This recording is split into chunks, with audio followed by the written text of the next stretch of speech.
All right, today's topic of conversation is going to be dealing with crowds. It is a very common thing that when people have been living in the prison system for any amount of time, when you first get out of prison, it is quite normal and natural to be freaked out when dealing with crowds. The reason for this is that our brains are set up to keep us safe. They're set up in order for us to be able to anticipate threats in our environment. And when we're in the prison system, we always have to be on point. We need to know about what's going on, what potential there is for us to get assaulted, for us to get harmed. But at the same time, we're also, while we're in the prison system, we're able to kind of dial it down a little bit, because we also know pretty much everybody that's on the compound. And if we don't, we know about who's the troublemaker, who's not the troublemaker. We're also able to kind of gauge about what kind of problems there might be going on the compound, if there's any animosity, if something's going to pop off on the rec field, if something's going to be happening on the line to the chow hall. And even with that, in the prison system, things are still pretty orderly. You line up. You know what's what, you know what to expect, you know the people around you. You also know that if something does pop off, medical is not that far away, and security is always, well, most of the time there to gas and break up something that happens. But then you get out into the free world. And when you get out into the free world, you go into these public places with all these people running around. And these people, they don't know the rules. They don't know that you're not supposed to walk behind somebody.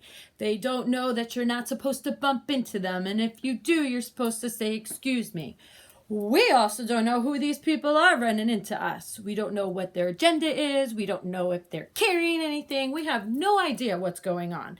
So our brains, based on our prior experiences of having to always be on high alert, and we knew those threats, our brains are definitely going to be on very high alert when we go into these crowded areas.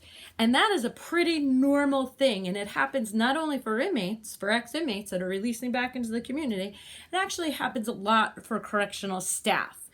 We always tend to be really on point and not know what potentially might happen. And this right here, when we do this, this is called hypervigilance.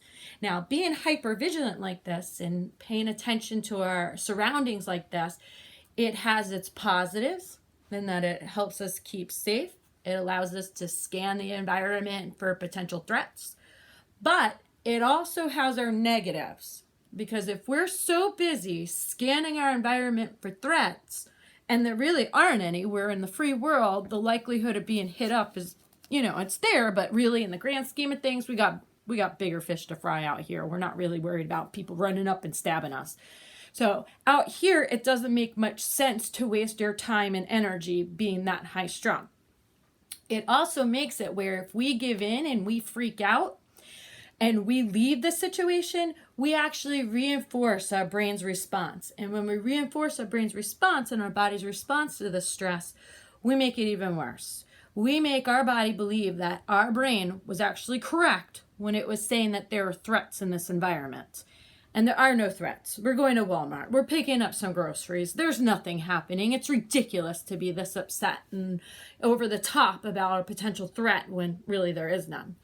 So knowing that this is our brain's helpful way to keep us alive, we also have to sit there and train our brain and say, "Okay, brain, I understand that you're trying to keep me alive, but this right here in this environment, you're going overboard. It makes no sense. We have to take this down a bit."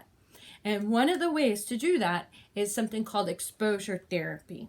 And what that does is, instead of running from the things that are freaking us out or that we're overwhelmed with, we actually just sit there and we allow the anxiety to build. And then we allow the anxiety to go back down again, because the anxiety always peaks and then anxiety always goes back down. The important part is to not reinforce our fears. So regardless of how uncomfortable it feels, regardless of how much your hand shakes, regardless of how uncomfortable it is, we have to ride out that anxiety when we're going into these public places. The next video that I post is going to be about riding out that anxiety, different relaxation techniques, different grounding techniques, so that way you can stay baseball.